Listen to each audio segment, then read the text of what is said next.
刚刚这个辜先生讲了这么多，其实小英总统的前瞻计划，我相信有很大的原因是辜先生的影响，因为他希望透过政府财政扩大财政支出来振兴经济。小英总统现在也这样做了。那做了以后，我是觉得，当然这个内容我跟马教授比较接近，为什么呢？如果要做轨道我这一笔钱投下去，台湾应该变成一个铁道的产业。台湾有能力到全世界去承包铁路工程，有没有？轨道工程要有这个志气啊！如果说我投2000多亿，我只是把那个铁轨铺一铺，那就那铺完还有事啊？为什么还会赔钱啊？这个不能干啊！为什么？因为如果给大家分完，就是每一个这个县市首长，大家统筹分配管，这个工程分一分，大家有水捞一捞，都对台湾大多数人都非常不公平啊！所以，我们财政资源有限，要花钱没关系，但是一定要花在刀口上。这一点我想辜先生应该会给小英总统一些建议。我明天要陪辜先生去见小英总统，我觉得你今天可以先把这个要给小英总统的建议先跟我们大家分享一下，好不好？然后后面也可以跟我们来预告一下，在现在的联准会的叶伦开始要缩表以后呢，未来的世界，因为我们从金融海啸走了9年，大家都靠印钞票活到现在，而且全世界的房市股市都暴涨。现在如果开始缩表，对未来世界到底会带来什么样的重大的影响？这一点是不是可以跟我们先预告一下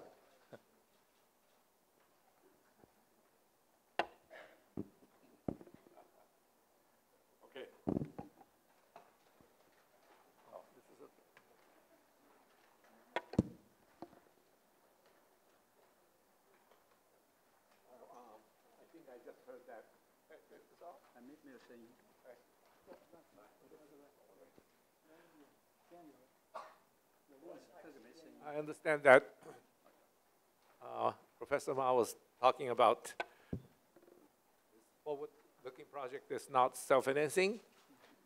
Well, this self-financing idea is really for the long term, in a sense that if the private sector is saving money but the government is refused to borrow, that alone is already a very bad news. And if the situation is really serious, government should just borrow money and spend it on anything just to keep the economy from really going down the drain. And if you waited and waited and waited for the best project while you have this lack of balance within the private and the public savings, then the economy will collapse so much that it will take even more money to bring this back up. So in the short run, I mean, Taiwan is not in a balance sheet recession, so this problem is not that serious. But in Japan or United States after 2008 or 1990 in Japan, the problem was very serious. So they had to put in the money to just get the economy going, even with the lousy projects. And what is unfortunate about that period was that these journalists who have nothing better to do just picked, oh, this is such a lousy project. Oh, that's a bridge to nowhere. That's the roads to nowhere.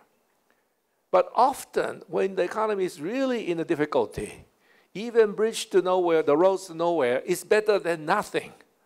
If you do nothing, the economy will collapse. And that's what happened during the Great Depression. President Herbert Hoover refused to do anything, and the economy fell into the deflationary spiral. 46% of GDP disappeared in 4 years. 46% of GDP in 4 years. In Japanese case, asset prices fell 87%. Japanese commercial real estate fell 87% nationwide, not just a little corner of Tokyo, the entire country. But the Japanese GDP never fell below the peak of the bubble because some lousy projects were put in. And that was able to support the economy, give the private sector income to pay down debt, and after 15 years, they finally finished paying down debt. And so when I say self-financing projects, that's the ideal world. If we can get there, that's the best. But if you are in a situation where if you don't do anything, the economy could be collapsing, I would say just do whatever you can just to get the economy going. And then while the economy is stabilized, then you put your best and the brightest people in your country. So Professor Ma and others should be in that committee to find out which are the best projects, which are closest to self-financing, and start doing those first. There is no option. If the private sector is really saving but not borrowing, then the government really has no option. The government has to borrow and spend to keep the economy going. And if you have a good project, that's the best. But if you don't, then you put in the lousy projects at first, but use the time to gather the best people in the country and put in the, I would say, independent commission to decide, okay, which project we're going to do next, which project we're going to do next. And this, I want to emphasize the word independent commission, because politicians will come up with all sorts of projects. Do this for my district, do that for this district. This must be self-financing. But you need an independent commission of experts. And Taiwan has full of academic types, professors, who can come in and do all sorts of calculations to make sure that the best projects are put in first. And I think that's where our best people should be. In the past, best people ended up in central banks because that was the most important and that was the most exciting part of the policy making. But now we need the best people in these independent commissions. And even central bank did not have independence during the earlier period. It's only when central bank has to act independently that independence of central bank was granted. The same thing with this independent commission. When you really need this group to be deciding the future of the country, you need the best people in there, and you don't want them to be influenced by various pet projects of politicians. And so in the ideal world, and I hope President Tsai will move quickly in that direction, since she is interested in putting infrastructure spendings, to put together this independent commission with highly credible people so that everybody would agree that, okay, if that group is deciding that this project is good, then it must be good. And that's where we have to get to. What was the second question? The asset prices. 第一个我就是缩表以后的世界经济。Well, I had known Janet Yellen for a long time, since her days as the San Francisco Fed president. And then one day I asked her about removal of QE.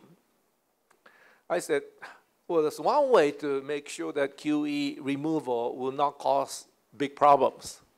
And that is for you to announce that QE was useless. If the Federal Reserve said QE was useless, it had no impact, then removing it should cause any problems. And she did not look very happy with that suggestion. Because she has said over the years that it worked. But if it worked, it means it raised the asset prices, right? The QE is supposed to work through so-called portfolio rebalancing effect by pushing asset prices higher. Then if you remove this thing, then of course asset prices will be lower. So interest rates will go higher. And so if I was suddenly put into one of the positions of a central bank that did QE, the first first announcement I will make is that QE didn't work, so that I can remove it. But since all the central banks said QE worked, we did a good job, then I think they have to live with the consequences of that statement, and that is that there will be some adjustments lower prices on asset prices, then that will probably go through the route of higher bond yields, and higher bond yields will then affect equity prices, commercial real estate prices, and so forth.